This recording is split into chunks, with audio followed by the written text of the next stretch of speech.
Boroda, good morning. How are you this morning? I've been inspired by a couple of things this morning in terms of our little chat. Firstly, I'm reflecting on the sermon that I heard yesterday because I didn't preach in church. David Harper did, and it was lovely to see his public ministry back up and out and in our buildings. And he preached a cracking sermon, and there was a couple of bits on it that I've reflected upon, and my head's working on them. And then this morning when I woke up, there is the most amazing mist outside, and it's a true sign of autumn, isn't it? A misty morning. Not a proper fog, you can tell it's going to get burnt off as we warm up. But the landscape looked so different because I can't see much beyond the end of the road. And none of the usual landmarks were in sight. So where shall I start with all of that to tell you where my thinking was going? Let me read you the tiny little bit of the gospel that was where the sermon began. It's lovely old Peter, and you know what I think of Peter, one of the disciples. He always tries so hard to get it right, and he's never quite on the mark, is he? And then every now and then he really nails it. And here we have an example of him trying hard to nail it. And this little moment is in the context that within Jewish law, you were expected to forgive somebody 3 times. And, that was the way that all worked. So then Peter came to Jesus and said, "Lord, if another member of the church sins against me, how often should I forgive? As many as 7 times?" 7 is the perfect number. Peter thought he'd really nailed this. He was getting the hang of Jesus' message. Jesus said to him, "Not 70 times, but I tell you, 77 times." And actually, I think Peter probably did get it. He did nail it, didn't he? He understood that Jesus' way was something more generous than he was used to. He just hadn't measured the scope of the generosity. So how does that tie into the mist outside?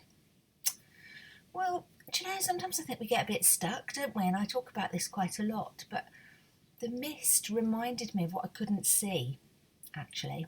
I knew what was behind it, but I couldn't see it, and therefore I couldn't really appreciate it. And I wondered what mists we have in our lives, what mists stop us from appreciating life fully.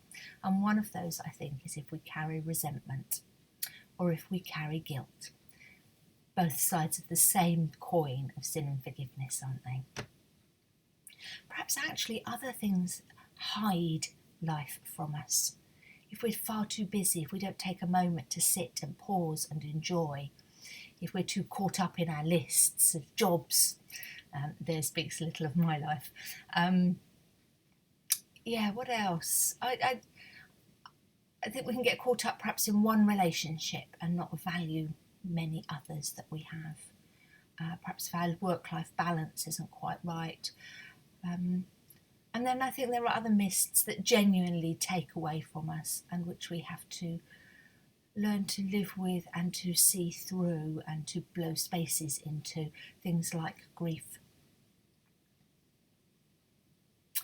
And all of that is to say that some of those emotions and some of those mists that are preventing us from seeing the goodness that is out there, seeing the real picture of life that's available to us, we need to have a think about those and whether or not we can shift them in some way and let God do what the sun is going to do to the mist this morning, and let God just burn them off and free us from the mist that is preventing us from seeing real life.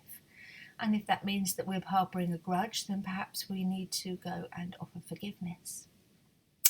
If we are feeling guilty, perhaps we need to say sorry.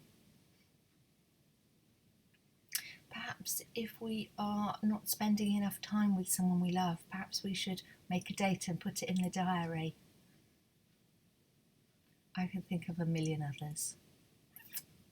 And I invite you today, as the mist is burning off and the sun is exposed, to let some mists be lifted in your life. Let God shine through and see what you can let go of today so that you have a better picture of what your life is and are able to fully enjoy the goodness that is out there. What a lovely way to start the week. I hope you have a good day today. I shall be back with you on Thursday if I don't see you in between. And you are in my prayers. Lots of love and God bless to you. Bye bye.